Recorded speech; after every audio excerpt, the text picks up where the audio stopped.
Sup? Though, let's... Yeah.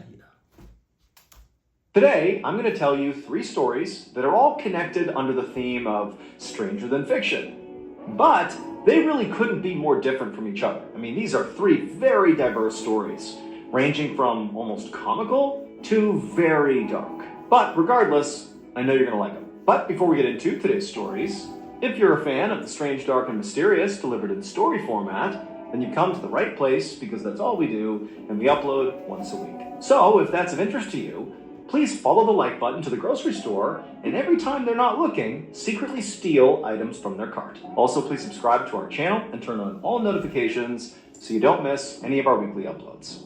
Okay, let's get into today's stories. Hey! Yo! Hey, dice roll! Dice roll! Sheesh! Sheesh! Sheesh! Sheesh! Sheesh! Sheesh! Dice roll.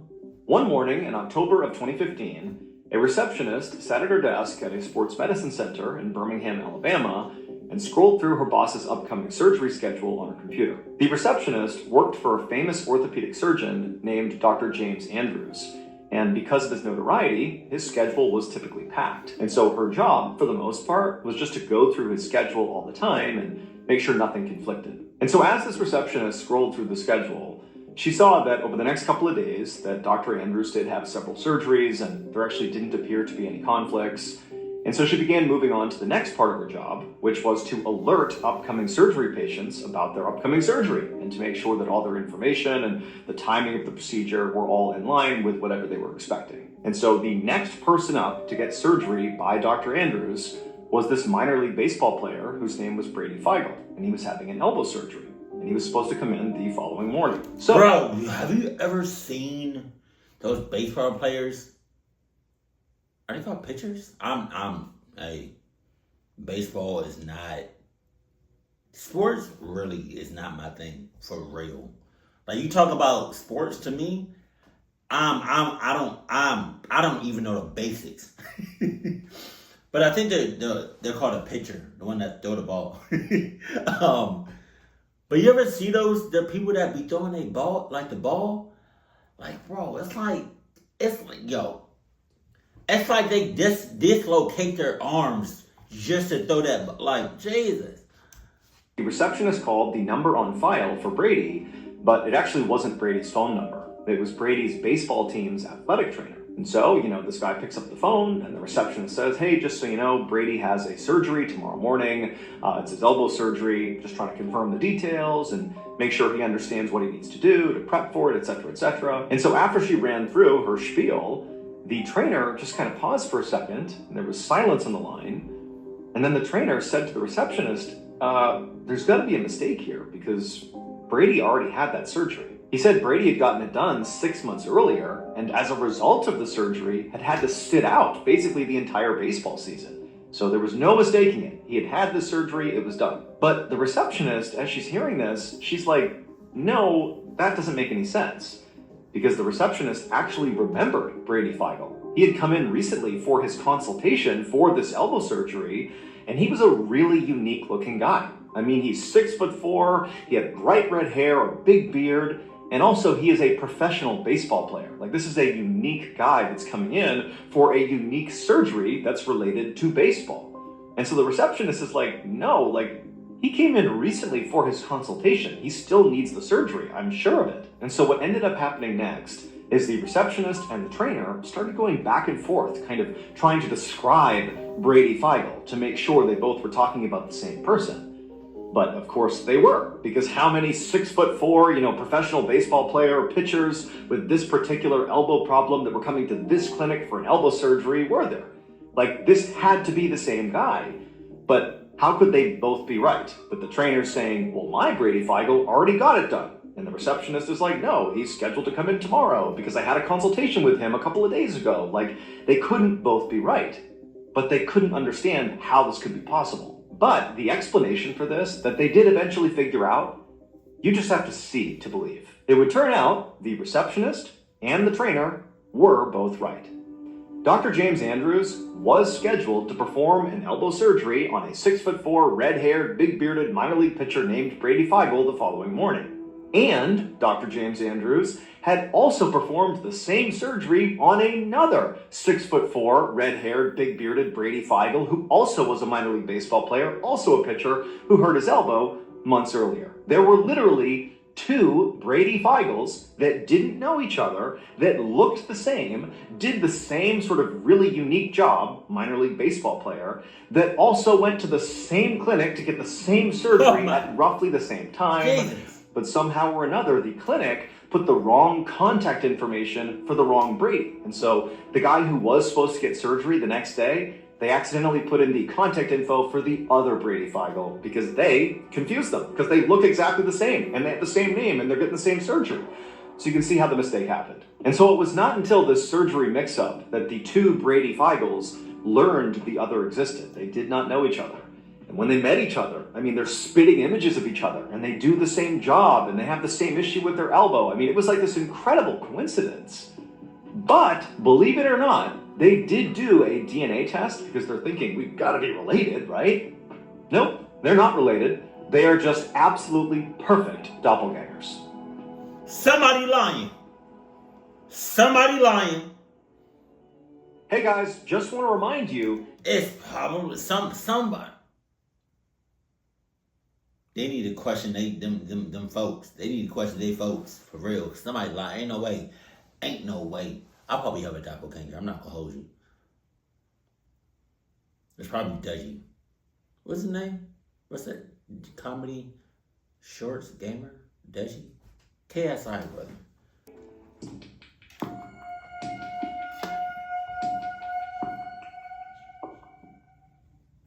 Around 1:30 p.m. on January 4th, 2020, a 25-year-old woman named Stav Harari and her boyfriend, whose name was Dean Shoshani, looked out the window of their apartment, which was located in Tel Aviv, Israel.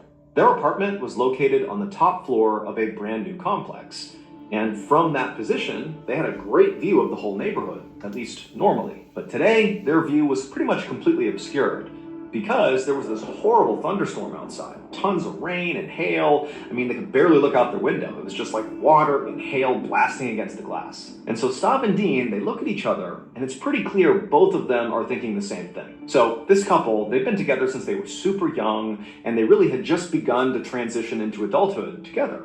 And so in this transitional time, they were just starting to make real money, but they really didn't have a lot of money. They'd put a lot of whatever they had into this apartment, and they also had recently purchased a car. And so the two of them, as they're looking at each other, they're thinking about that car, their investment.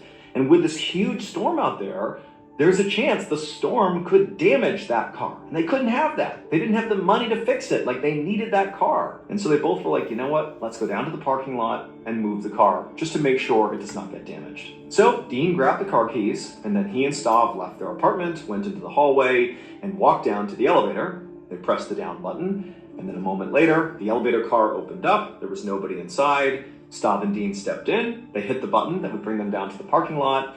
And then the doors closed and the elevator began to go down. And as they were going down, Stav and Dean were quiet, just sort of waiting, anxious to see if their car had already been damaged. They didn't know. And so down it went, top floor again. So it's kind of a long ride. And they get really close to the floor they're waiting to get off at, when suddenly the car kind of comes to an abrupt stop. And for a second, both Stav and Dean are thinking, okay, well, I guess we must be at the floor. I mean, this is about where we should have stopped anyways. And the two of them are just staring at the doors, waiting for them to open up. But they don't. And after what felt like too long of a waiting period for the doors not to open, Stav reached out and hit the button that opens up the doors. But when she pressed the door open button, they didn't open. Nothing happened. At this point, Stav began to panic. And she turned to Dean and said, what do we do? We're stuck. We're trapped. But Dean said, don't worry about it. It's fine. It's probably just some small malfunction. It'll start working again soon. No big deal. But within seconds of that exchange, the two of them heard a very familiar sound.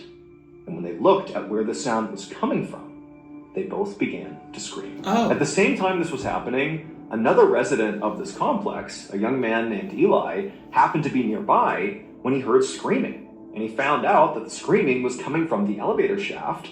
and the doors were shut on his side. And so he runs to the doors and he listens, and very clearly, just beyond these doors had to be people who were stuck in the elevator, and they were screaming for help. And so instinctively, Eli grabbed the outside of the elevator and he tried to pry it open, but he just couldn't get them to budge. And the whole time, Staub and Dean on the inside are freaking out, screaming, pleading with someone to get them out. And so Eli, he turns and starts yelling for other people who were also nearby to come over and help. And before long, there was a group of guys over at the elevator doing everything they could with Eli to pry this thing open, but they just couldn't. And the whole time, Staub and Dean are inside sounding more and more desperate. And so Eli finally pulled out his phone and called the emergency services line. Finally? How long was they trying to open them doors before they decided to call for help? Like, what? However, despite Eli pretty quickly alerting the authorities about this, ongoing crisis here, this elevator issue, it would take over an hour and a half for first responders to finally arrive to the apartment building because of this treacherous storm. There were loads of other problems in the city. But when they finally arrived at Staub and Dean's apartment and they got to the elevator, it was already too late. It would turn out, after Staub and Dean got stuck in the elevator and they're hitting the button, waiting for it to open, but nothing's happening, well, that familiar sound they heard was water rushing into the elevator. Oh, God! They looked down and saw water filling up this space that they can't get out of. And they began to panic and scream and beat on the doors as the water level slowly continued to rise because their parking lot was not outside. It was underground. And the big risk to anybody who parked in this lot is during big storms, this lot was known to flood. And so the couple had gone down to move their car to avoid flooding, not to avoid hail damage. But where this elevator car had stopped was underground. And so the parking lot did begin to flood, and that water found its way into the actual elevator car. And so Eli and those other people who were nearby, who went over to the elevator and tried to open it, they were also standing in water. They were very well aware of the fact that if they couldn't open these doors, Staub and Dean are going to drown. And Eli, he didn't call the emergency services line once and call it good. He called 16 times because he's watching as the water is rising and no one's shown up yet. And so eventually, Eli and the others, they had to abandon the elevator and basically swim out of the parking garage as they're listening to the sound of two people, Staub and Dean, still trapped inside of the elevator car. And so as they swam out of the parking garage and no first responders arrived, they knew what had happened. Clearly, they were going to drown. And so they listened to those screams until they stopped. And then finally, first responders showed up. And when they got there, they literally had to use scuba equipment to dive down the elevator shaft, which by this point was totally submerged. And then when they reached the car, they had to cut a hole in the ceiling. And then they pulled Staub and Dean out. And even though they rushed them to the hospital, unfortunately, they both had already died. Damn. Oh. God.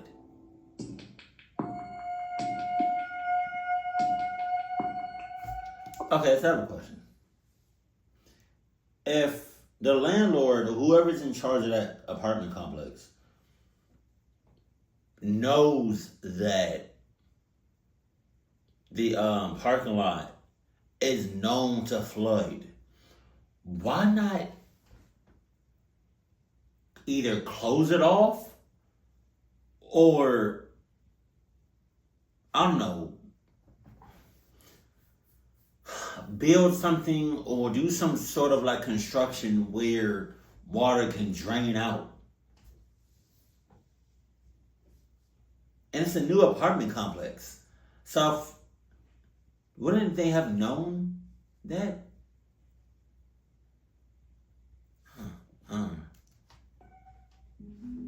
On the evening of July 2nd, 1993, a 49-year-old politician named Maslin Idris paced around the living room inside of his home, which was located in a suburb of Kuala Lumpur, Malaysia.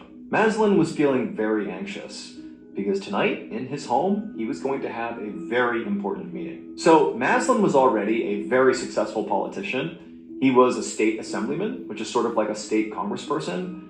But what he really coveted, the thing he wanted more than anything else in his political career, was to become the state's Menteri Besar, which is sort of like being the state's governor. But to get this role, Maslin had to be appointed. And realistically, he didn't know if that was going to happen. And that was in part because recently he had felt like his political power was sort of, slipping away from him. And on top of that, he was getting older and he sort of felt like his popularity was waning too. And so he felt like, in order for me to get appointed to become the state's Mentri Basar, I really need to find a unique way to reclaim that political power and popularity. And that was going to be the central focus of the big meeting at his house that night. So Maslin continued to pace around, anxiously checking his watch, waiting for these people to show up. And then sure enough, late that night, he heard a knock on the door.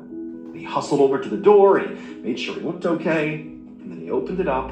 And standing in the hallway is this unbelievably beautiful woman who's flanked by these two men that he didn't know. And immediately, Maslin is just completely drawn to this woman. She had long dark hair, this huge smile, and her eyes, they sucked him in. It was like she was, hypnotizing him or something. She really looked like a celebrity, at least as Maslin imagined celebrities look up close. This woman's name was Mona Fandey. And actually, to some degree, she was a celebrity. Back in the 1980s, she had released a pop music album that had been very popular all over Malaysia, and so she was kind of famous in Malaysia. Now, in the early 1990s, Mona was done singing, that part of her life was over, but she had launched this brand new second career post-music that, to some people, it seemed like that actually made her more notable and more famous than her singing had. These days, Mona was a highly sought-after professional shaman. So in Malaysia at this time, shamanism was pretty popular and mainstream. Shamans were these people who claimed to have supernatural powers, they could heal people and bring them prosperity. And so it wasn't uncommon for the really well-known shamans to be called upon by very powerful people, like, politicians, let's say, to sort of leverage their powers to increase their clout and their influence. And so Maslin saw Mona, who at the time was arguably the most famous shaman in the entire country. He saw her as his meal ticket. She was going to be the way that he reclaimed the power he needed so he could be appointed as the state's Mentri Basar. And so Maslin very excitedly welcomed Mona and the two men, who were her husband and her assistant, into his home. And, even though Maslin had expected to see Mona tonight, he knew she was the one who'd be performing this ritual tonight, he still couldn't help but feel totally starstruck by her.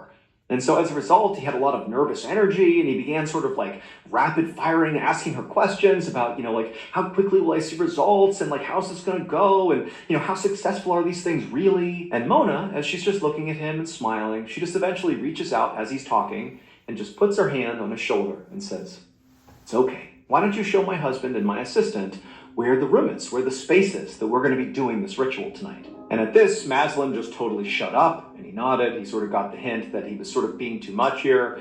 And he led them into this other room that he had cleared out for tonight. There was nothing on the ground. It was like a vacant room in his house.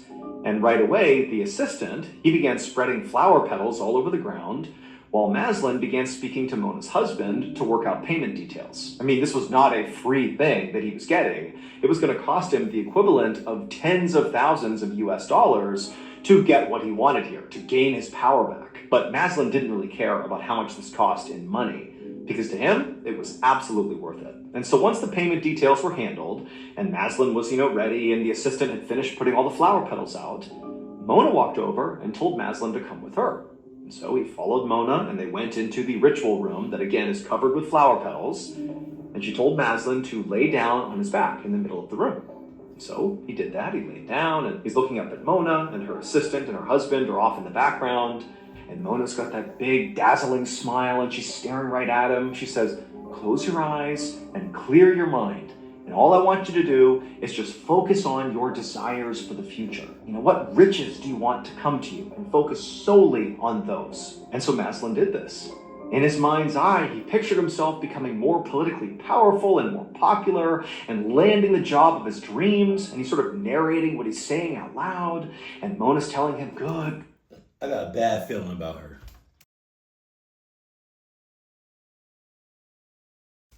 keep going, keep picturing those things. And then at some point she's like, look, I want you to picture riches raining down from the sky on you, sort of symbolizing you getting these things that you want. And so Maslin did that, and he began picturing the gold and the silver falling from the sky, landing on him. And he's narrating what he's feeling and seeing. And at some point he was so fixated on this idea of riches coming from the sky that he swore he could literally feel the gold and silver actually hitting his body. And at that point, when he was actually feeling something, is when the ritual was done. A little over a year later, on September 12th, 1994, the famous shaman, Mona Fandey, glided her way through a crowd of photographers on a street just outside of Kuala Lumpur. Mona was dressed to the nines. She had red lipstick on, her hair was all styled up, she had beautiful clothes on, and, as she maneuvered through the crowd, she sort of feigned like she didn't want the attention, but she totally did. So it would turn out the ritual that she had performed on Maslin a year earlier had made Maslin incredibly famous. And in turn, it had made Mona even more famous than she already was. And so the paparazzi, they were desperate to get a photo of her because of her unbelievable fame. And for Mona, even though she acted like what she really cared about was being a shaman and helping people achieve their dreams and to heal and gain in prosperity, even though that's what she would say, the truth was, ever since she had that big hit, that pop music album that had launched her into the stratosphere, ever since then, she had been chasing fame, and now she had really nailed it. I mean, she was like an icon in Malaysia. And so, as she maneuvered past the paparazzi and everyone's clamoring to get her attention and to get her photo, she thought to herself, my plan has worked perfectly. Except, it's important to understand that, Mona wasn't really famous as much as she was infamous. And it really stemmed from that ritual she performed on Maslin.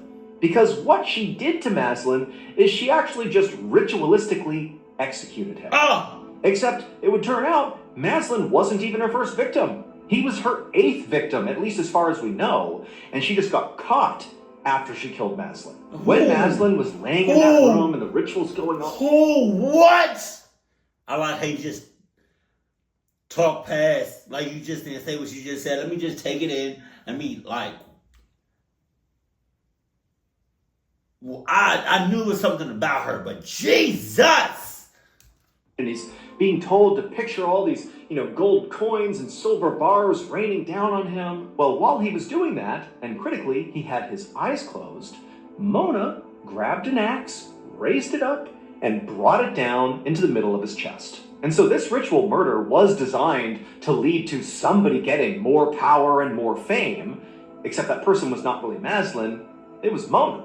I mean, Maslin did become extremely well known for being a victim of Mona, but it was Mona who suddenly was the talk of the entire country. I mean, she was all over the news, and she was beautiful. And so it's like this crazy dichotomy of this unbelievably attractive woman who's also a serial killer. I mean, this is the stuff that just makes the news over and over and over again, and Mona loved it. And so when Mona was walking past that crowd of paparazzi and they're all taking photos of her, that was actually her walking to her murder trial. Every day she would basically treat that walk up the steps to her murder trial as like her personal red carpet with all the paparazzi taking her photo. She'd dress up in these lavish outfits and smile for the cameras on her way to be tried for murder. And then ultimately she was convicted of it and sentenced to death. But she was totally unfazed, because for her, again, it was all about gaining this incredible notoriety, and she had succeeded. It was like the ultimate shaman move, and she had done it. On the day of Mona's actual execution, she was going to be hanged, along with her assistant and husband. They too were found guilty.